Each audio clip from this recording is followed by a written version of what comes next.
it started. It is officially my first day sa akong challenge. No rice, no sugar. Tanan na to kung mapildi ko sa temptation or mahimo ba gid ako. Himong ginato na kay ang weight na ko is 131 guys. So akong goal good pero imposible man sa 30 days is to do a balanced fitness, balanced diet. Kay kung palabihon ako paspas, di naman ko anak kayang paspasan mo daw akong knees because I have knees problem. So di ko papalabi og sport na intensive kay sa tanan. That's why I have to go mid-range. Na mga balance na bitaw sa kuha. So kana akong goal karon guys. More in food akong makuha. And then we'll see unsay progress na ako, di ba?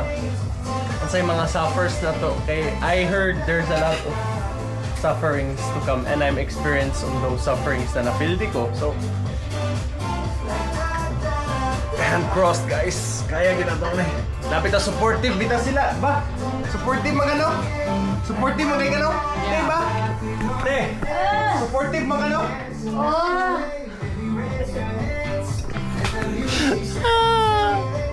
Sige guys.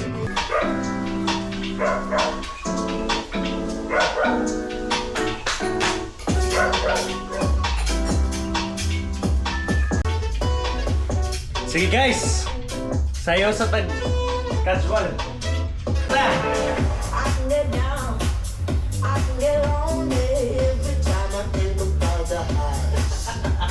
Let's move. 1 and 2 and 3 and 4 inside. And 1 and 2 and 3 and 4 inside. Shake it.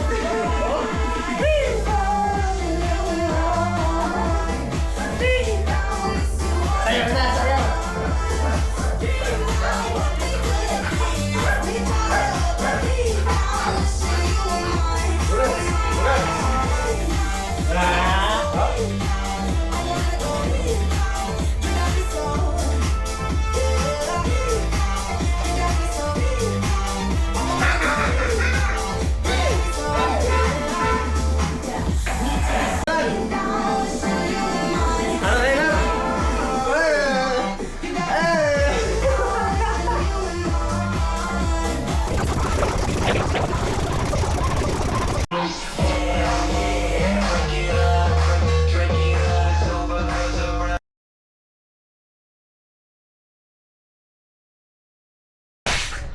Hinay-hinay rata kay wala na andam sa akong kalawasan.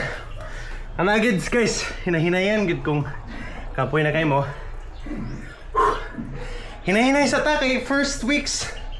Hinay-hinay kita na kay wa pa nanad bitong likod. Kadaghan bitaw tay na gihimo na ako na ipalabi na ako sa kaysa. Wala na dayon ko na dayon kay sakit mo ng kalawasan.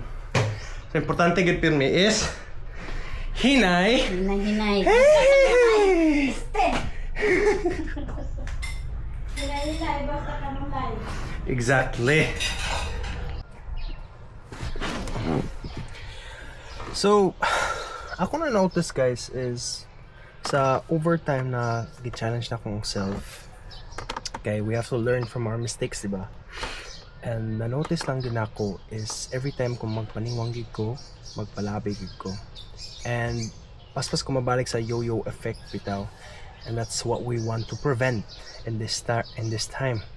So, instead of going hardcore, mag-try lang gitag step by step. Like that's how it should be naman good. Sa mga pagbasa sa nako, they always say kung gusto nimo himon something for a longer run, you have to do step by step, dili daghan. Kana naman gid akong batasan, guys. Kanang problema nako is gusto niya kung nanay gihimo, gusto niya mahimo gid tanan the same night. So mag all nighter gid ko na taman, pero di man gid makaya sa tao. So atong himon is good, hinahinay lang gid ta mangita tag steps. Like before, taka-taka naman kung kanang sayo-sayo adto, di ko bawon say steppings or say mga fitness moves. So Let's go there together guys. Mangita sa tag solution. Mag-research sad ko unsay mga good fitness moves para sa mga naigidala. And yeah, try and fail. Kanatong himoon, mag-try, mag-fail, adjust na to, taman, nakita na to. Pero bawal lang gid ang rice na ko karon og ang sugar. Tanan na nay sugar. Dili pwede nako himoon. Nga po mga kapamilya, hopefully you're all doing good guys. Report lang ko karon sa akong journey. First day pag yun nite, dahil mabati kita na ako bitaw. Usay ang utok. Gusto lang gid siya og kaon og sugar. Hala, supportive man unta ka. Ikaw gid nambot nimo. Suportahan ko ba unsa man isa. Tika, makatong dalang sugar kay suportahan gyud tika. Gagawin ko dalang sugar di. Ayaw ang mga bads i-suporta. Ang suporta, ang paniwang nako. Nay utang diha dong. Wow, thank you. Grabe. Wow, utan sa te ah. Utang. Utan ang importante. Lagi, na-cravings lang gyud ko. Murag ko sa kong asawa karon murag nag-craves. Ang diferensya lang sa iya, kailangan siya magkuha sa iya. Kaon sa iyang mga cravings. Ako, di ka pwede. Pugnon. Kaya nag-ingon mga sila. Kung sa gingon nila, research panggig ko, is scientifically proven sa ni siya, is ang tao, di gid kailangan og sugar. So invention na gina sa tao ang sugar. Even mga prutas na mas less na sweet, everything is na overdose na bitaw ang mga tao about sa mga sugar. And unsa may tabo sa brain nato daw, kung mag-count og sugar, it will affect our reward system sa atong utok. So murag kailangan gid nato. Naon din shell dan hi. Hala na shell. Ako lutog shell. Kaba man na sa tiog shell. Ano gyapon? Ganat na lang. Oh manami. Na shell, na shell. Count sa mig shell. Lagi. And ang tawag na is the dopamine.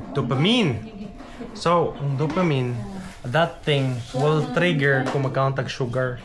The problem sa dopamine sa mura kung magtanaw tag social media palabi, if matrigger ang dopamine, limited biya kay ta.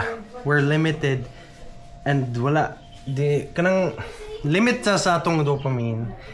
Kung mahotda na gyud ang dopamine, unsa may tabo, we'll get tired. We don't have energy to do anything that is important. Pero karon, I feel murag nagsingot bitaw ko.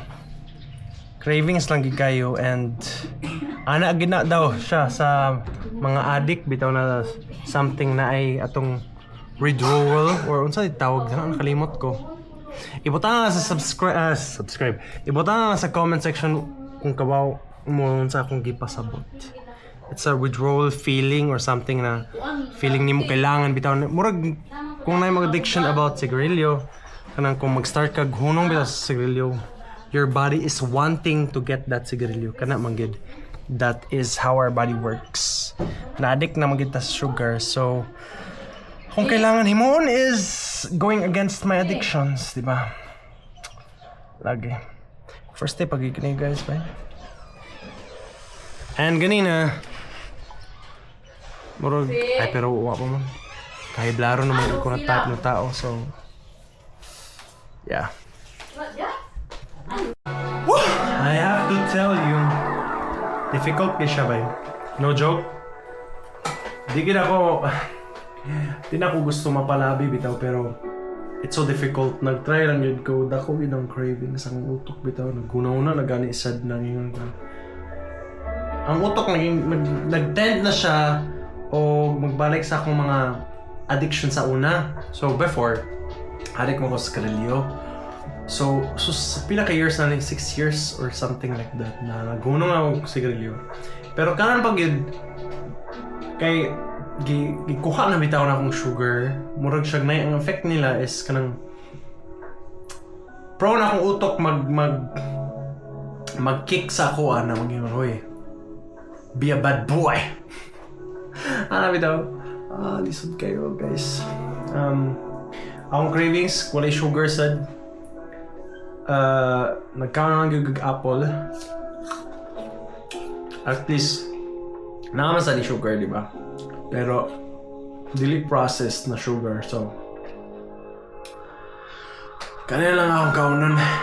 Let's stay healthy guys, let's stay healthy. First day pa galing pero nag-struggle na ngayon.